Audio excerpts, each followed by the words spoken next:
గమ్యస్థానం ఎడమవైపున ఉంది. మీరు చేరుకున్నారు.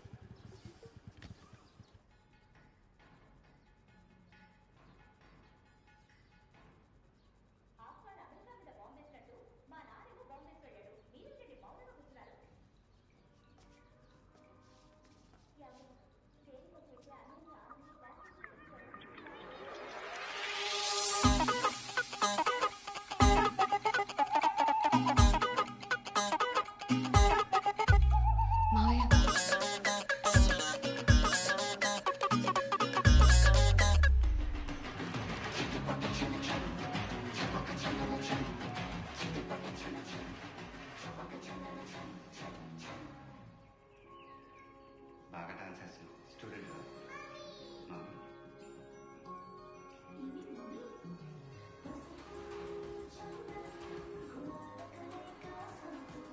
మమ్మీ అది కొంచెం మ్యూట్లో పెట్టు. ఎత్తనేనా? ఏంటమ్మా సాఫ్ట్వేరా? GT technologies Gachibowli. ఆ రోజు నువ్వు దొరికినప్పుడే నేను అనవసరంగా వదిలేశాను రా. ప్లీజ్ సార్, తర్వాత మాట్లాడుకున్నా సార్. లోపలేసుంటే ఈ ఎదవేషాలను వేసేవాడు కాదు. ప్లీజ్ సార్, ఇక్కడేమన్నా సార్, ప్లీజ్ సార్. మావయ్య ఎన్నాళ్ళ నుంచి పరిచయం? 2 years నుంచి. వీడిని ఇటు నుంచి ఇటే స్టేషన్కి తీసుకెళ్తున్నాను. ఈ 2 years పరిచయం మర్చిపో. మావయ్య ఏం ఆడుతున్నారు సంజు? స్టేషన్ ఏంటి? ఆయన కలవడం మీ ఫ్రెండ్ ఇంటికి అని చెప్పి మా దగ్గర తీసుకొచ్చావేంటి? ఏంటి మావయ్య? నటించబట్టే పొడుస్తా. అయినా నీ భూతం గడిదంది. పోయి వీడుతున్నా. ఏమైందన్న? అమ్మా ఒక్క నిమిషమే. నీకు మీ అమ్మకి హుందాగా ఉద్యోగం చేసుకునే పోలీసు వద్దు కానీ ఈ దొంగన కూడా కావాల్సి వచ్చాడు పెళ్లికి. దొంగ వీడు, దొంగ. అది విషయం. ఈయనకి నిన్ను పెళ్లి చేసుకోవాలని సంజు. మధ్యలో నేను వచ్చేసరికి ఏదో ఒకటి చేసి తిరిగి తప్పిద్దామని చూస్తున్నాడు. ఓకే, మీరే చేసుకోండి సార్ పెళ్ళి. భాస్కర్ కూర్చోబే. మావయ్య కేర్ఫుల్. తను నేను పిలిస్తే వచ్చాడు నా కోసం. ముందు నీతో విషయం క్లియర్గా చెప్పాక అది అమ్మకి చెప్పి మా పెళ్లికి హెల్ప్ చేస్తావనే కదా ఇక్కడికి వచ్చింది.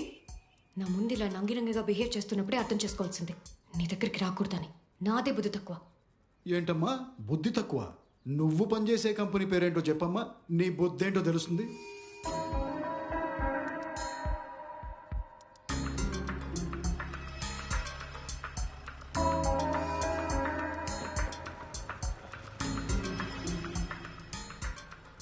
ఆ అమ్మాయి ఎవరు? సంజన అమ్మ. ఎన్నాళ్ళ నుంచి పనిచేస్తా ఇక్కడ? 2 ఏళ్ళ నుంచి చేస్తుంది సార్. నాకంతా తెలిసే ఏదో పెద్ద సాఫ్ట్వేర్ జాబ్ అని బిల్డప్ ఇచ్చేదానుగా మాకు మీ అమ్మకి. Bhaskar let's leave. Let's leave. ఏయ్ పిచ్చి పిచ్చిగా ఉందా? ఇదేమైనా ఎస్టీడీ బూత్ అనుకున్నారా వచ్చి మాట్లాడుకుని వెళ్ళిపోవడానికి? What is this Sanju? Can we talk in private please? మళ్ళీ ఇంగ్లీష్ ఒకటి నరుకుతాను. సరే సంజు, నేను దొంగనే. నేను ఒక్కడైనా సార్, లేకపోతే నాతో పాటు ఇంకెవరైనా ఉన్నారా? అంటే నేను దొంగతనం చేస్తూ దొరికినప్పుడు నేను ఒక్కనే దొరికానా, లేకపోతే నాతో పాటు ఇంకెవరైనా జడ్ చేసుకుని దొరికారా? అయినా ఇక్కడ పక్క వాళ్ళ గురించి చెప్పే అంత పద్ధతులు ఎవరు లేరు సార్. ఏయ్ ఏంట్రా వాగుతున్నావు? ఇప్పుడే ప్రూవ్ చేస్తున్నావు. ఏది ఫోన్? ఈ రోజు స్టేషన్కి వచ్చి సంతకం పెట్టేస్తా ఉంటాడు. రిజిస్టర్ తెప్పిస్తాను. ఏమైందన్న? ఎవరసలు? ముందే తెలుసా? ఏమీ అవ్వలేదే. ఒక్క నిమిషం ఆగు. ఇంత చేసిన వాళ్ళు సంతకాన్ని సేపు క్రియేట్ చేస్తారులేండి, చేసేయండి. ఆడెవడో రాజధానిగానే ఉన్నాడంటగా, అది కూడా నేనే క్రియేట్ చేసేయండి. స్మార్ట్ గా మాట్లాడుతున్నాడు వీడు. స్మార్ట్ గా.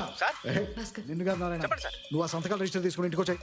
అలాగే అమ్మా. ఫోటోలు ఓ అమ్మా, అన్ని ఒక పెన్ డ్రైవ్ లో తీసుకురా చెప్తాను. మీ అబ్బాయి ఫ్రెండ్ మాధవ్ తెలుసా? అన్ని తెలుసు. మా వాడి క్లాస్మేట్. అతని భార్య పేరు కూడా ఏదో ఉండాలి, బ్యూలానో ఏదో. ఓహో తెలుసన్నమాట. మళ్ళీ చేస్తాను. నైట్ డ్యూటీ అని చెప్పి వాళ్ళ ఇంటికి వెళ్ళి. నువ్వు నోరు మూసుకో. అమ్మా నువ్వు ఆ సీరియల్ సౌండ్ కొంచెం పెంచవే. సౌండ్ పెంచి చెప్తాను. మీరు బయటికి పోదని మాట్లాడదాం. పదండి బయటికి. నువ్వేం మాట్లాడక్కర్లేదు, మేము వెళ్తున్నాం. ఆగవే. ఎక్కడికి? రై ఆగరా. నీకేమైనా పిచ్చా? వాడిని చేసుకుంటావేంటే? వాడికి ఆల్రెడీ పెళ్ళైంది తెలుసా? తెలుసు. తెలుసా? ఒక పిల్లోడు కూడా ఉన్నాడు. ఇది కూడా తెలుసా? అన్నీ తెలిసే వాడిని లవ్ చేసావా? అవును, తను నాతో క్లియర్ గానే ఉన్నాడు. నీ వేషాలు తెలియక ఇక్కడికి వచ్చాం. ఏంటే ఊరుకుంటుంటే? నీ లిమిట్ లో నువ్వు ఉండు. హెరాస్మెంట్ కేసు పెట్టానంటే ఏమవుతావు చూసుకో. ఏంటే నువ్వు కేసు పెట్టేది? అమ్మమ్మా, అమ్మమ్మా, భాస్కర్, భాస్కర్ ఆగు. సారీ. ఏంటి సారీ? ఇలాంటి వాడితో మాట్లాడించే ఉద్దేశం ఉందని నాకు ముందే చెప్పాలి కదా. మన పెళ్లి కోసమే కదా. మా అమ్మను ఒప్పించడానికి హెల్ప్ అవుతుంది అనుకున్నా. వీడేమో ఇలా. అర్థం చేసుకో ప్లీజ్. ప్లీజ్ సంజన, దీని గురించి రేపు మాడదాం. నువ్వు ఒక్కదాని వేరా, వీడి సంగతి నేను చూసుకుంటాను, నువ్వేం కంగారు పడకు.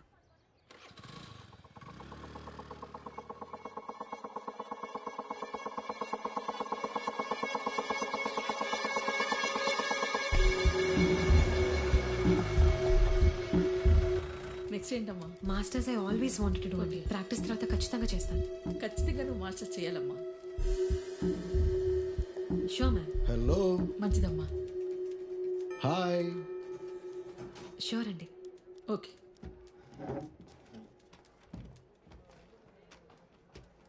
ఇక్కడికి ఎందుకు వచ్చారో చెప్తారా? టొట్టడాయింగ్.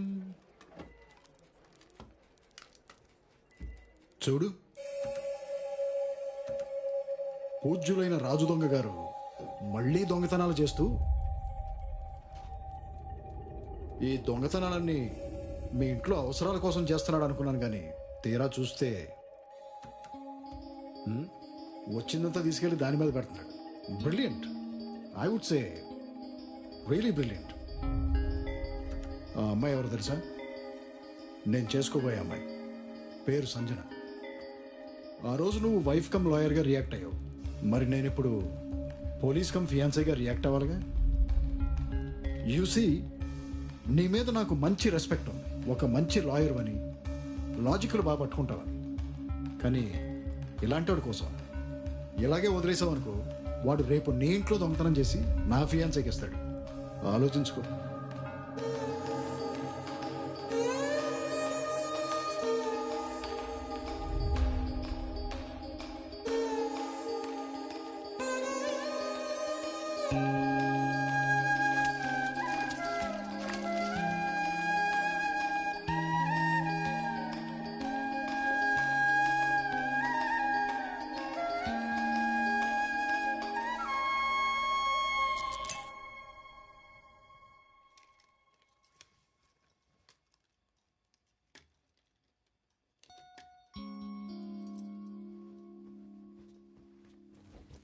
అమ్మా, ఏంటప్పుడే వెళ్తున్నావు?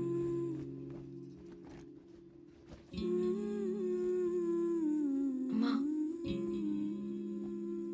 అమ్మా, నీకొక విషయం చెప్పాలి. నాకు ఒకళ్ళంటే ఇష్టం. ఏం చేస్తూ ఉంటాడు? సాఫ్ట్వేరే. పెళ్లి చేసుకోవాలనుకుంటున్నాం. కాకపోతే తనకు ఆల్రెడీ ఓ పిల్లోడున్నాడు. మరి వాళ్ళ వైఫ్ ఓకేనా? పిల్లాడు ఒక్కడే, తన వైఫ్ లేదు. నీ సాఫ్ట్వేర్ ఉద్యోగం లాగేనా?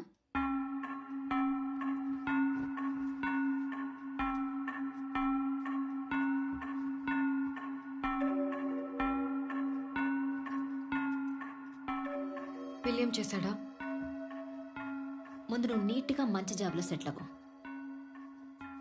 నువ్వు అబద్ధాలు చెప్తున్నావు సరే, కానీ అబద్ధాలు నమ్ముతున్నావు.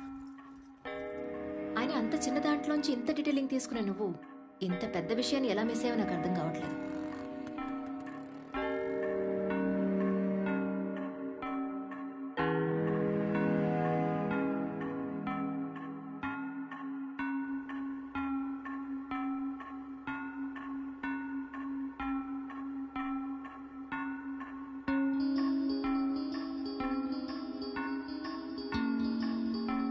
వాడు రేపు నీ ఇంట్లో దొంగతనం చేసి నా ఫియాన్సీకి ఇస్తాడు. సార్, ఆ భాస్కర్ గారిని ఏం చేద్దాం అంటారు సార్? వాడిని ఎలా మొయ్యాలో నాకు తెలుసు. ప్లాన్ వేసారైతే.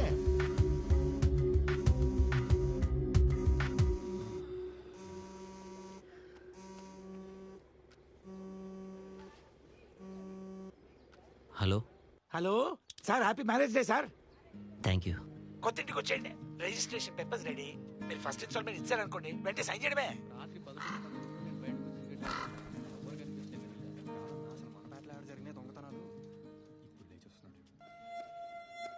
ఏంటండి తాపీకి నిద్రపోతున్నారా అండి?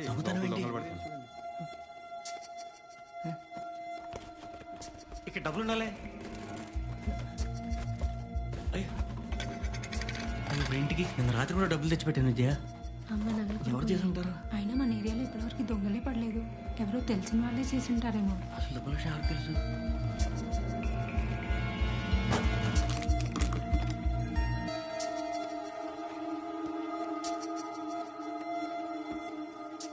నువ్వేం కంగారు పడుకో, మనకు తెలిసిన పోలీసులు.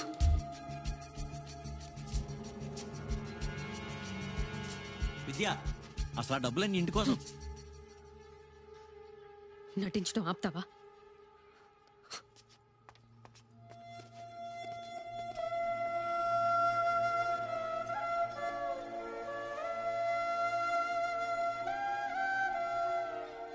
ఎన్నిసార్లు చెప్పాలరా నీకు? నువ్వే పెద్ద దొంగవి. మళ్ళీ నీ ఇంట్లో దొంగతనం జరిగిందని కంప్లైంట్ ఇవ్వడానికి వచ్చావా? సార్ ప్లీజ్ సార్, కంప్లైంట్ రాసుకోండి సార్. కష్టపడి సంపాదించిన డబ్బులు సార్, 5 లక్షల దాకా ఉంటాయి సార్. ఇంటి కోసం రాసుకున్నాను సార్.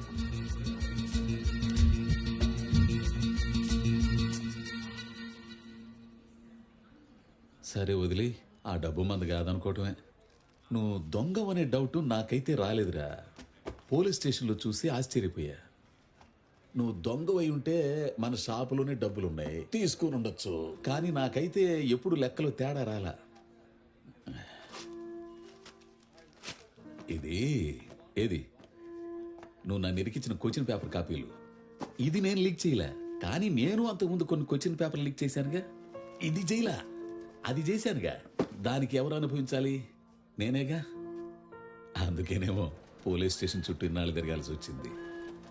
భాస్కరో, నీకు ఉపయోగపడుతుందో లేదో తెలియదు కానయ్యా, నాకు అర్థమైందైతే ఏది ఈ 55 ఏళ్ల వయసులో అర్థమైంది ఏంటంటే, చిన్నదైనా పెద్దదైనా చెప్పడానికి నిజం ఒకటే ఉంటది.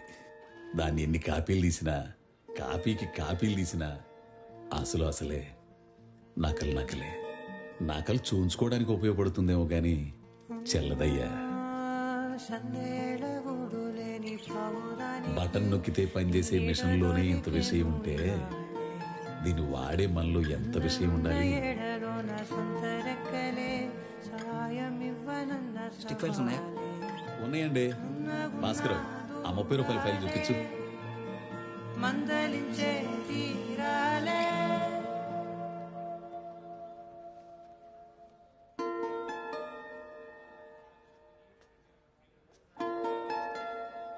₹60 సార్. నిజం ఇదే కదా, కలే విడి పదా.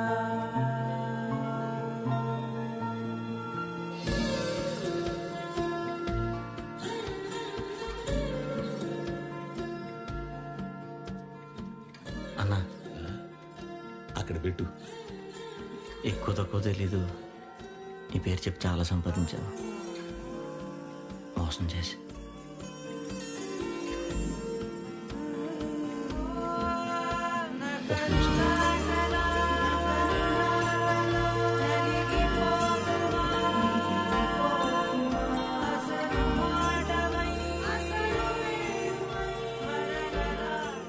ఎక్కువ తక్కువ నాకు కూడా తెలీదు, ఇవి నీవే.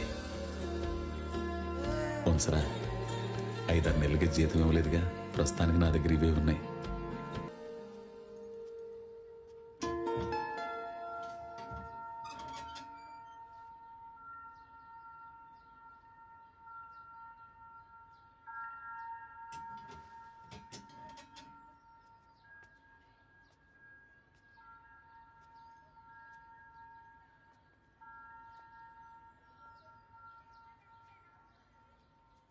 నువ్వేంటి ఇక్కడ? విడిగా ఒకదాన్ని రమ్మన్నావు కదా, అందుకే వచ్చా. నీకు విషయం చెప్పాలి.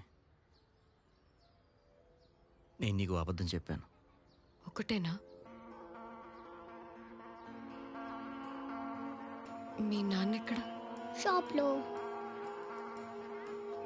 అమ్మా? కాలేజ్లో.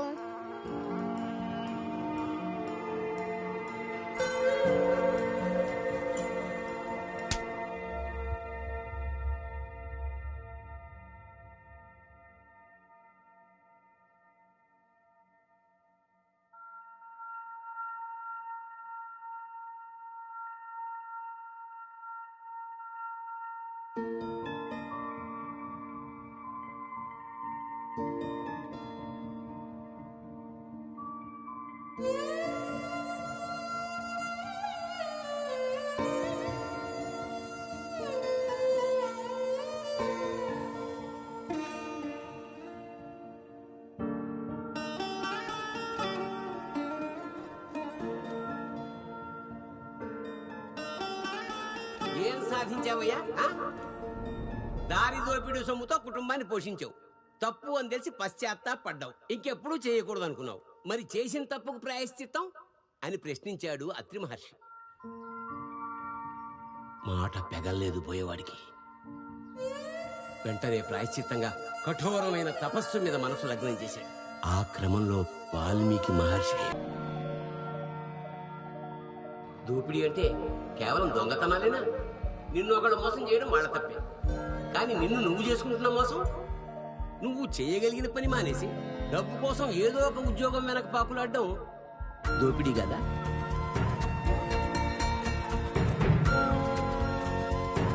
Okay sir. అమ్మా, ఈరోజు డాక్టర్ గారు రావట్లేదు, వెళ్ళిపోండి. డబ్బు మీద వ్యామోహంతో నీ బాధ్యతల్ని విస్మరించడం దోపిడీ కదా? అక్రమ సంబంధాలు, నమ్మక ద్రోహాలు, వీటికన్నా నీచమైన దోపిడీలున్నాయా?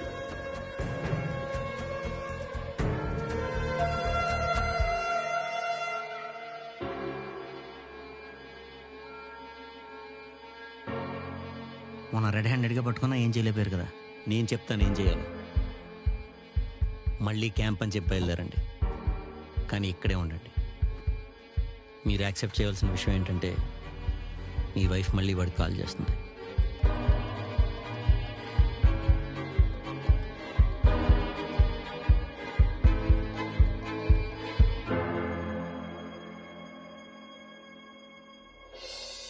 ఈసారి వాడు రెడ్ హ్యాండెడ్గానే దొరుకుతాడు. కానీ పట్టుకునేది మీరొక్కళ్ళే కాదు.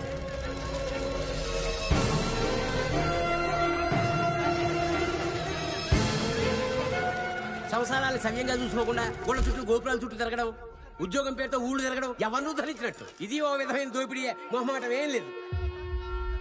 ఇవన్నీ చట్ట ప్రకారం దోపిడీలు కాకపోవచ్చు. అందుకే తప్పు అని గమనించడమే కష్టం.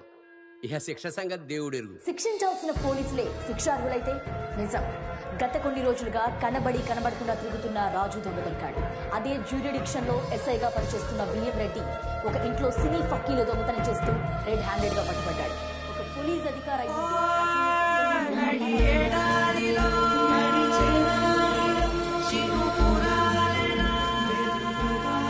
కానీ చేసిన తప్పుకి తమంతట తాము శిక్ష కోరుకునేవారు మార్పుకి నాంది పలికినట్టే, మరో వాల్మీకి అయినట్టే.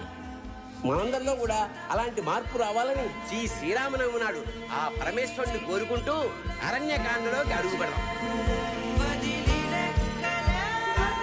ఈ లెటర్ రాస్తున్నది నీ ఎదురుగా వండుకుంది నిజాలు చెప్పలేక.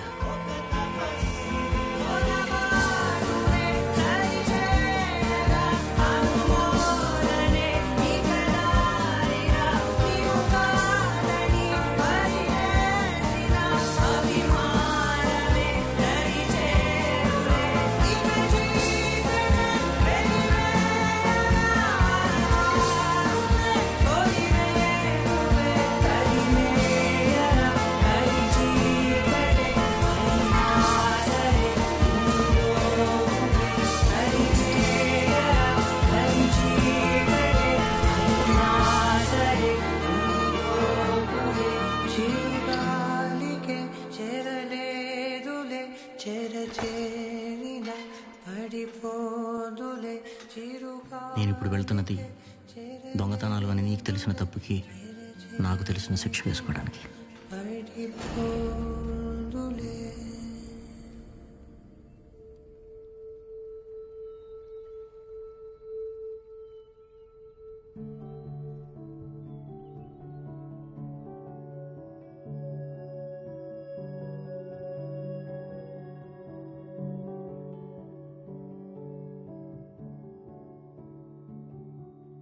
నా తప్పుల వల్ల నువ్వు ఇబ్బంది పడకూడదనే, నువ్వు అనుకున్నట్టు లైఫ్లో సెటిల్ అవ్వనివ్వాలనే నీకు దూరంగా వెళ్తున్నాను. నీకు తెలియకుండా ఇంకో తప్పు చేశాను. కొన్నాళ్ళు ఇంకొకరితో ఉన్నాను.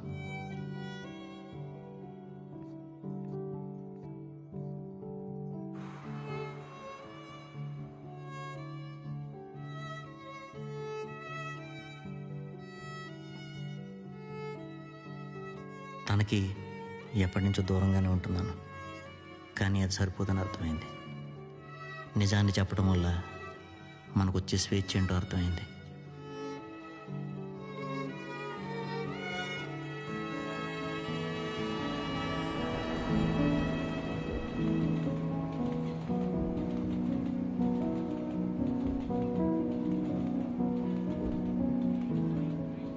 నువ్వు చేయొద్దు అన్న తర్వాత కూడా మళ్ళీ దొంగతనాలు చేశాను. ఈసారి మాట తప్పకుండా గుర్తుండేలా ఈ లెటర్ జిరాక్స్ కాపీ ఒకటి ఉంచుకుంటున్నాను.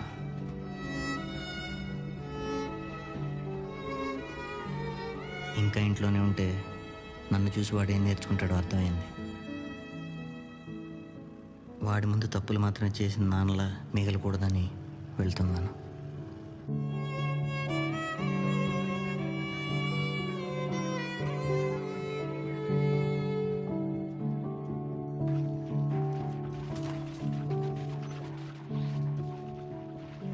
చిన్న ఐప్యాడ్ ఎవరిది?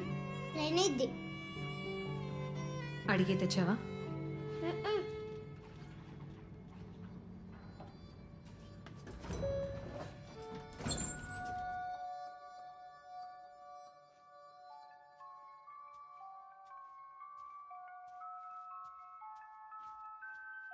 అమ్మ ఇంకెప్పుడు అడగకుండా తీసుకురాను.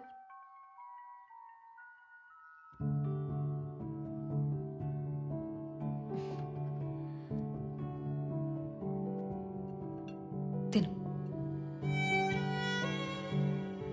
ఈరోజు మన పెళ్లి రోజు.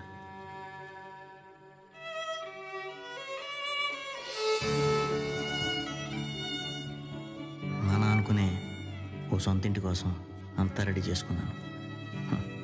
కానీ దొంగ సొమ్ముతో కాదు, కష్టపడితేనే అది నెరవేరుతుందని అర్థమైంది. ఎప్పటికైనా నువ్వు వేసే శిక్ష కోసం నువ్వెక్కడున్నా తిరిగి వస్తాను. వెనక్కి తీసుకుంటామనే నమ్మకంతో హ్యాపీ మ్యారేజ్ డే.